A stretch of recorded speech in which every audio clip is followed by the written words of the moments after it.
All right. Good morning, everybody. I hope everyone's enjoying their Friday and enjoying the snow that we got this morning. And yeah, we've got a very exciting episode for you this morning of CFMU Open Mic.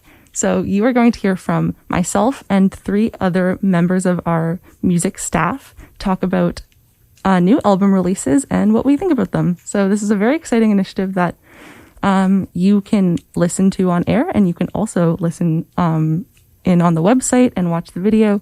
It's going to come out in video format. So yeah, I'm super excited. Obviously, I'm Olivia, and you just finished listening to my show. And I'm going to introduce the rest of the music committee that I have with me in the station. So once again, this is CFMU Open Mic. So yeah, let me just get these mics on. And yeah, so you can start, Malak. Hi everyone, I'm Malak. I'm in second year commerce, and I'm really excited to talk about these really cool new releases. Hey everyone, I'm Daniel. I'm in engineering in first year, and I'm really excited to talk about these new albums with you guys.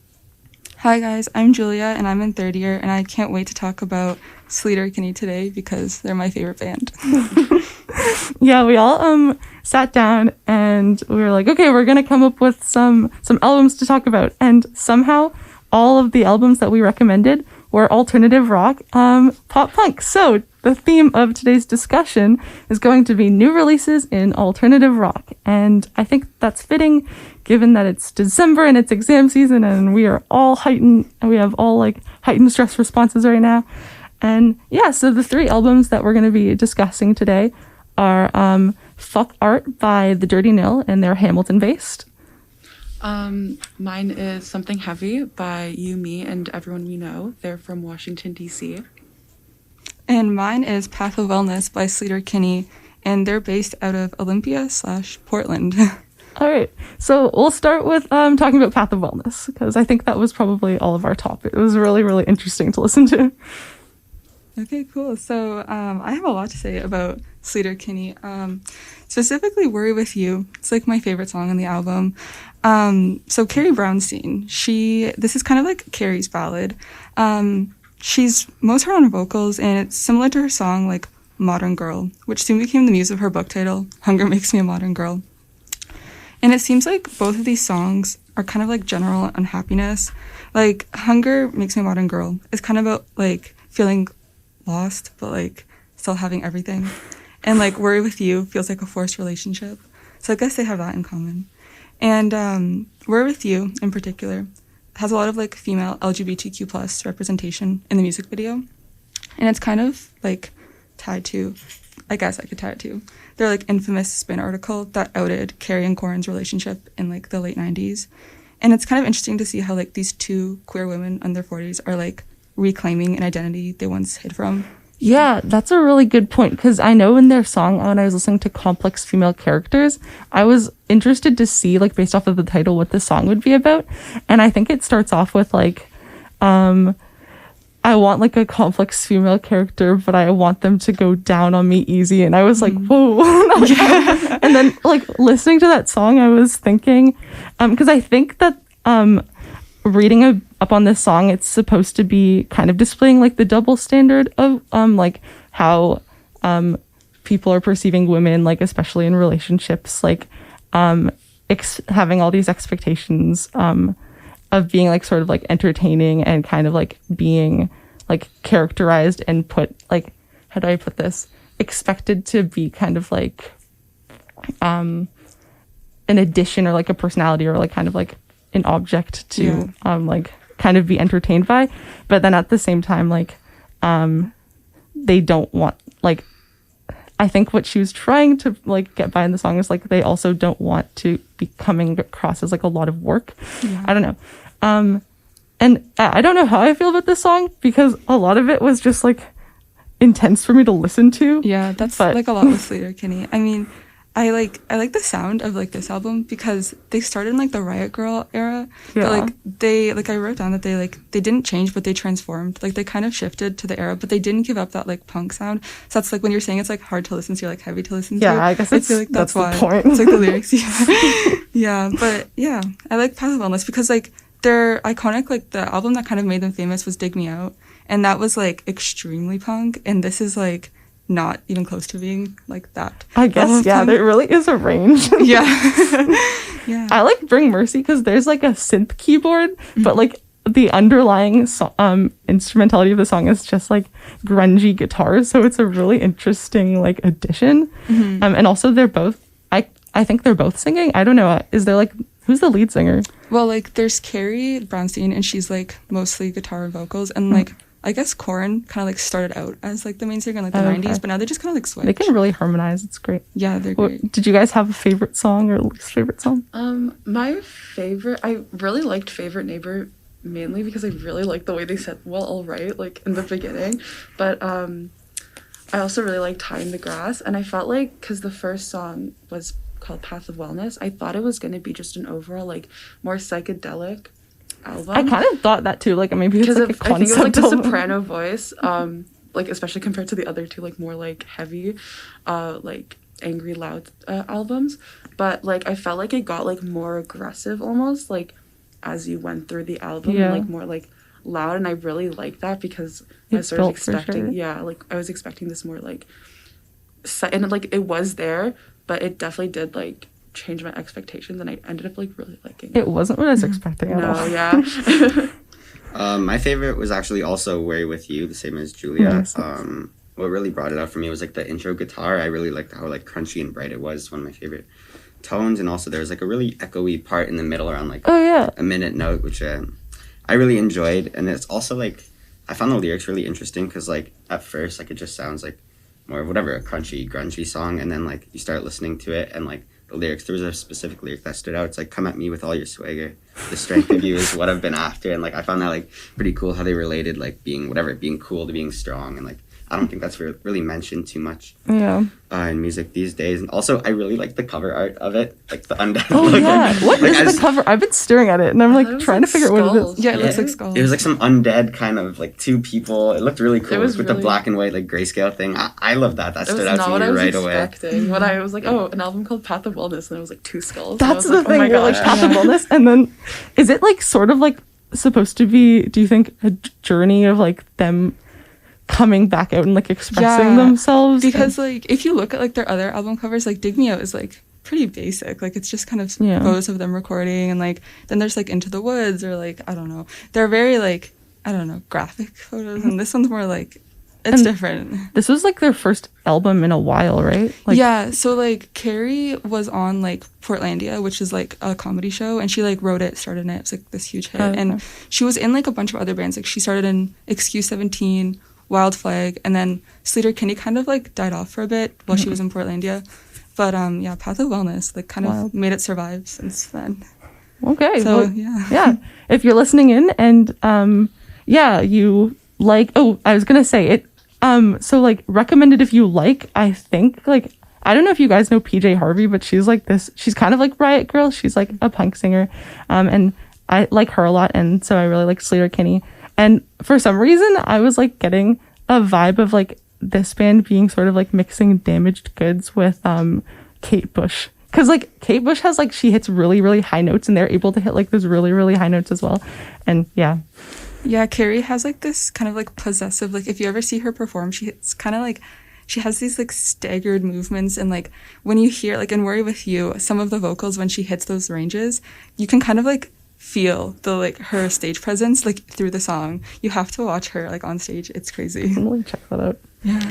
All right, so the next album that we are going to talk about is Fuck Art by our very own Hamilton band, The Dirty Nail. And fun fact, Luke Bentham, who's the lead singer, goes to my CrossFit gym, and he doesn't know who I am, but because I'm like, I know who he is, because he came in to do like a Mac discussions over the pandemic, or he didn't come in, it was on Zoom, but he got to talk with Jamie, and I think like the organizer of Sonic Onion and Supercrawl, so that was really cool, and not on the point of this, but yeah, so if anyone's interested in, I guess this kind of like upbeat pop rock, like punk rock vibe, I think they give me like Motorhead vibes sometimes, but also like they write sort of like Weezer, which is interesting. they are performing actually at the Bridgeworks on December 18th and 19th of next month, because they're finishing up their tour, and I'm going to see them. Woo! But yeah, so Fuck Art was really interesting to me because I think that they just had really versatile lyrics, like ranging from like that song where the bike got stolen and he was really sad about it, and he was like, someone stole my bike. That's one of my favorite songs. And then what's the Damage Control, where he's just like, the song is very confusing to listen to, and what I can get from it is like, people are trying to figure out what's going on in his head, and he's like, go into the sea and like dig up all the earth and try and find me, and you won't find me because I'll be hiding. And then at the end of the song, he's like, okay, you found me, you want to know what's going on in my head, Damage Control. And like, I don't know how to interpret that, but I guess he's like really very confused in his head, which I think reflects in the song. It was yeah. Song. It's a really intense song, and it's pretty short, but that one was definitely my favorite. There's also like some love ballads. I know that he sings like one more and then the bill, which is the like final song on the album, and it's like mixed with like a love ballad where he's singing to someone, but at the same time he's like, I've got I think the direct lyric was like, I've got my job, I've got my girl, and I've got the guaranteed destruction of the world. And then it kind of like ends like that. So it seems, what's the word I'm looking for, like kind of like coming to your fate with like the like being an adult, but also like knowing that like not knowing what the future is really gonna like have in store. I don't know. I liked Possession a lot. I think the way I interpreted it was that it was sort of like, you think like somebody like loves you, but it's more sort of the idea of like, I hate thinking about that. Yeah. Like owning or like, I guess, like possessing something. And I could kind of almost see like the two different perspectives, whether you're like someone loves you or you love someone. Mm-hmm. I also really liked the guy that stole my bike, because I honestly I liked how the first sort of verse was just like someone like literally stole this guy's bike, and then it kind of, I almost took it as like sort of a thing about like grudges and how it's like you don't necessarily like want to hold on to them, but you're never really going to forget if somebody like breaks your heart, or if you were bad to someone. Like, you might have moved on, but there's still always going to sort of be those memories and those like feelings like in the back of your head. So those are two of my favorite. Yeah, there are a lot of important messages being displayed through kind of like comedic relief songs. Funny, yeah. Like I guess like comparing and contrasting Sleater-Kinney and the Dirty Nil is like, I think the Dirty Nil is much less intense. Like, I feel like they're almost joking around like sometimes in their songs, and they seem to have like that kind of stage presence as well. Yeah, to add on to like the joking around part, like I found like when I was listening to them, like it's almost like in the best way possible. It sounded like immature almost, like the album, but I loved it like a lot, just the way the whole like thrash sound of the album. Yeah, very angry, like in your face. Very in your face. I loved it. My favorite songs were Ride or Die and Possession, specifically Ride or Die, just because like it was so like in your face, it's but it was so also about like a deep connection. It was like really like contrasting, but like once you listen to it, I loved it. And then Possessions, like it was cool just to see how like it was more just the lyrics that did it for me. It was more like what's it called? Some people were like, they thought they were like in love, but it's more just they like the idea of it. Yeah, they like the idea of being in a relationship, like having a person, but like not actually like acknowledging that that's another person. Yeah. I hear that a lot from people. That kind of like situation. I guess I have like a critique for it, is that they kind of all sounded like pretty similar to one another. That's true, yeah. Like I wish I could have seen some more like variety and like see what they can do. But my favorite song was To the Guy Who Stole My Bike, because it was like a bit different than the other songs. Like, it started off quieter and then it kind of like built up in energy. So yeah. I love songs with like a good intro. I can't remember which song on the album it was, but it like starts off really like loud almost, and then he like gets softer and quieter. Wait, I think it was Damage Control. Yeah, but yeah, I definitely think that they could have been a little bit more versatile with their instrumentality and like song choices, because I think that that's kind of a goal that a lot of musicians and artists aim to do in like making an album. But yeah. Okay, well, let's move on to our final album of this discussion. So yeah, Something Heavy by You, Me, and Everyone We Know. They're from Washington. I used to listen to them back around like 2010, 2012. That was sort of like their height. I know that they made like a live album in 2020 that I never heard of, so I kind of just assumed they were broken up for good. And then they came out with Something Heavy, and I honestly, I really did like it. I think I was almost sort of had like these expectations based on what I used to listen to. It was a lot of just like teen angst, like a lot of teen angst, even though they like aren't teens anymore. How old are they? Like in their 30s or that something? I don't know, but like probably because doing the math, I'm not good at math. I feel like you would probably. I guess you have to retain teen I still don't know. But like it was very angry. It wasn't the most casual listen to, but I did I thought it was really interesting, and surprisingly my favorite song was the last one on the album called But I Have My Doubts, which was like the really more chill song, which I just thought was kind of like nice, because I feel like a lot of the times bands like to have this kind of huge like ending song, like they bring back other songs from the album, but I kind of just liked how it was like chill. So that final song, like I was expecting it to kind of end on a light note, and I don't know why I expected this from this album, because it was like I don't want to use the word depressing, but like almost hard to like kind of like listen to this like very distraught person. Not saying that the artist is distraught, but like the lyrics itself are like rough. But I thought it'd end kind of like on a lighter note, and then he was just like, and I have my doubts, and like you will too, and like I think it was him trying to like pass on his experience with like mental illness to someone else who is now experiencing like, I don't want to guess mental illness, and I don't even want to assume that it is mental illness, but there are some discussions of like suicidal tendencies and really heavy drug abuse. I listened to the first couple songs and I was like really excited at the idea. I was like, oh wow, they came out with a new album, and then I was like listening to it and I was like, this is a lot harder to listen to than when I was like 13. Yeah. But yeah, I feel like it was very just an angry album. I think one of the exact lines, and I'm reading it off my phone, is I'm in a dark place, 150 milligrams, I'm getting shit-faced, or the world is ugly, I want wine. And I think those are like from different songs, but that seems to be like a recurring theme in this album. And yeah, no, my favorite song was probably Fine. I think it's like Fine, all caps, because it was like acoustic and kind of came out of nowhere, and I was like, okay, this is nice, like I can breathe again, like yeah. It's very interesting. I found like the overall feel of it was just like, again, just like blunt and like in your face, not really giving a damn. I remember like the first song just goes like, I don't care, I don't care, I don't care. And that kind of set the tone for the whole album. My favorite song was, I had two favorite songs. It was Dragged Across Concrete and also Fine, the one Olivia was just talking about. Fine was just because like they blended acoustic in with the electric. Like there was also electric in it, but it gave it a good vibe.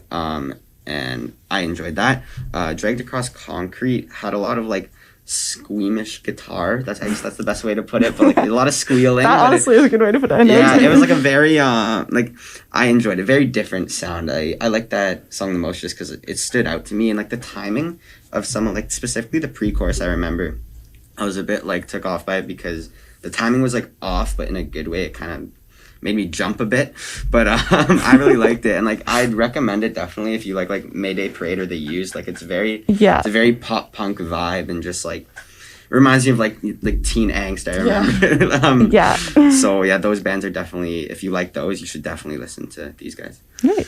Well, yeah, I think that that about wraps up with our time for today's 20-minute session. But yeah, let's just once again go around introducing yourself and like, now that you're part of the station, how it feels to like get to be in here for the first time. This is the first time that we are having this kind of like talk back again in person, and it feels pretty awesome. Yeah, so I'm Malak. It was really fun. I hope you guys found some new music to listen to. A lot of these bands, I feel like there might be something for everyone, especially if you're like into more underground alternative artists. My name is Daniel. Thanks for tuning in again, and hopefully you enjoyed the albums we talked about, because I'm sure I did. Yeah, I'm Julia. Thanks again for listening, and I hope you check out some of the bands that we talked about. And this was CFMU's open mic. Thanks, everyone.